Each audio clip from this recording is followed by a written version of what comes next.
I think we are all hoping that by now we'd have some more information to share, but as of my last conversation with the sheriff, he says they still don't have any solid lead or suspect. It has now been nearly 72 hours since Nancy Guthrie was taken from her home, and this continues to be a critical race against time. We know she needs that life-saving medication that she takes, and we are learning some new details, though. NBC News is aware of reports of two unsubstantiated ransom notes that were sent to two news outlets. Law enforcement has not verified the accuracy or the legitimacy of these ransom notes, but they do say they are investigating.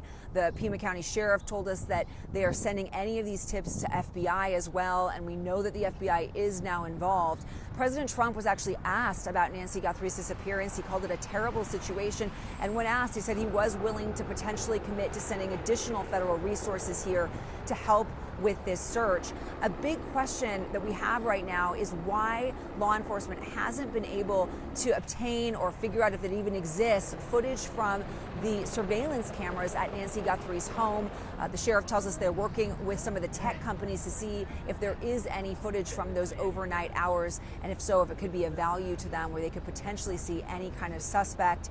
Here in Tucson, the community is rallying behind the family. Tonight, a local church is hosting and organizing a candlelight service for Nancy